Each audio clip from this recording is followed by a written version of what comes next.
Bom dia. Uma pessoa me perguntou se eu estava fazendo a vontade de Deus. E eu comecei a refletir. Eu comecei a pensar naquela pergunta. E eu disse para aquele irmão, o que é fazer a vontade de Deus para você? O que é exatamente fazer a vontade de Deus para você? A vontade de Deus para nós, em primeiro lugar, é amar a Deus sobre todas as coisas. Amar a Deus sobre a igreja, amar a Deus sobre tudo, sobre trabalho, amar a Deus sobre todas as coisas. Quando eu me direciono à igreja, eu falo do templo, das quatro paredes. A vontade de Deus é amar a Deus sobre todas as coisas, é amar o seu próximo como Cristo nos amou, não como eu me amo, como Cristo nos amou, porque Cristo deu a sua vida por nós e nós devemos dar a nossa vida pelo nosso próximo. Porque como que eu amo meu próximo como a mim mesmo se eu me drogo, se eu tenho vícios, se eu falo mal da vida dos outros? Então eu não me amo. Se eu não amo nem a minha família. O que é a vontade de Deus para você? Será que a vontade de Deus para você está dentro do templo somente? Não, irmão, a vontade de Deus é que você e eu, nós sejamos felizes. É que nós saibamos separar as coisas, irmão. Eu começo a andar nessa cidade de Piracicaba, eu começo a ver, irmão. Eu passo na frente de igrejas que 6 horas da manhã, em frente de templos, que 6 horas da manhã tem culto, 9 horas tem culto, 10 horas tem culto, à tarde tem culto, à noite tem culto. E agora eu faço uma pergunta para você: o seu pai idoso, sua mãe idosa, que está lá na casa dela, tanto tempo esperando a sua presença, será que nós temos ido lá? Será que nós temos ido lá ver uma pessoa que está realmente necessitada?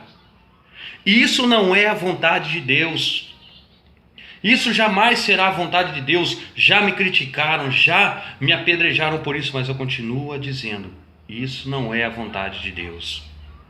A vontade de Deus não é somente estar dentro de um templo feito por mãos de homens, porque a Bíblia diz que o nosso Deus não habita em templos feitos por mãos de homens.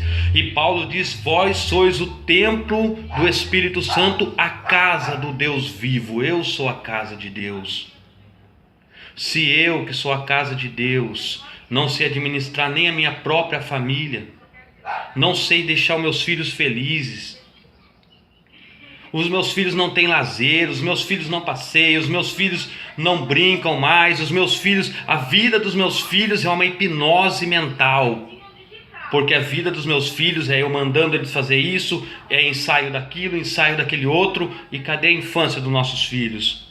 O maior ensaio da nossa vida, irmão, é nós sabermos cuidar da verdadeira igreja que Deus colocou em nossas mãos. Qual é? A nossa família. A nossa família. Ah, mas irmão, você é contra o templo? Não sou contra o templo. Eu não sou contra as pessoas que idolatram o templo, que não sabem o verdadeiro motivo do templo. Ou seja, o templo nada mais é para nós reunirmos e confraternizarmos. Jesus sempre mostrou na Bíblia Sagrada que eles iam uma vez por ano no cenáculo participar da comunhão, e depois o resto do evangelho era onde? Era onde? Nas ruas. E os fariseus não saíam de dentro dos templos. E Jesus, quando entrava nos templos, era para repreender os fariseus. Sabe por quê? Porque eles não saíam lá de dentro. Eles não conheciam a verdadeira essência do evangelho. Eles não conheciam o verdadeiro sentido do evangelho. Qual é o sentido do evangelho? O que significa igreja para você?